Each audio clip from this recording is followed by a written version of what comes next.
Nik uste dut herri baten historia dela. Askotan historiak erderaz esaten da, una imagen vale más que 1000 palabras. Imaginak beti zea egiten du, erresagoa da gogoratzea kontu zarrak ahaztu egiten dira, hitzak eraman egiten ditu.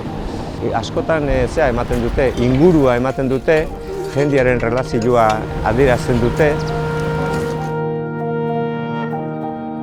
Hemos ido acumulando fotos, poco a poco. Ha habido una colaboración muy importante de los vecinos de Hondarribia.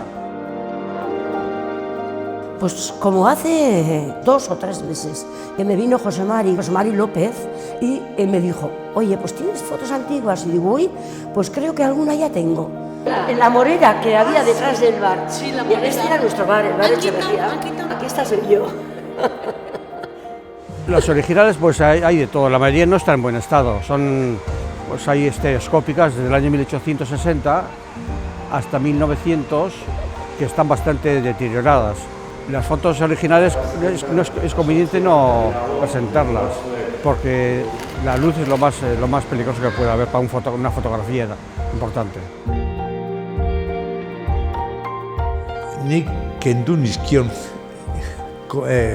komatxo ontartean nire amari. Nire ama pasaukan argazki pila, eta ni bere etxera joaten nintzenean joaten zen argazkia behiratzen. Ama, hau niretzat, ni lortu nituen horiek. Horrela.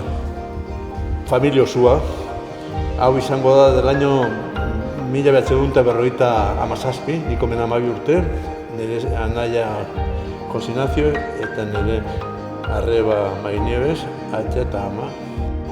Nire aitak batez ere zea zituen, argazkiak gordetzeko ilusioa eta izan zuen beti, eta gure itxien beti izan du da argazki album bat. Aitak denak ondo pegatu, ondo jarriak, zelofanakin eta zeakin.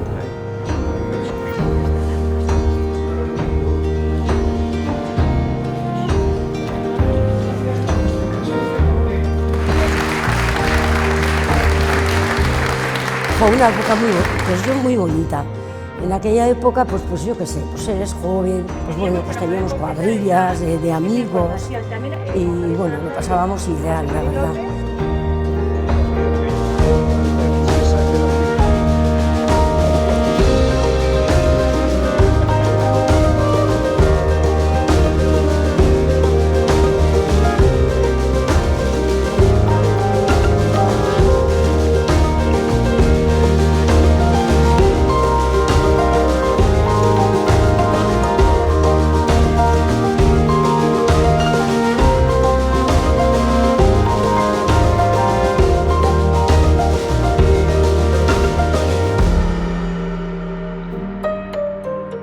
Hau, Arma Plazak hartu duen ideia, iniziatiba, nik uste dut mantendu beharko zela, bion serioski, ez galtzeko argazki pilak, zergatik azkenean historia da, gure herriko historia da.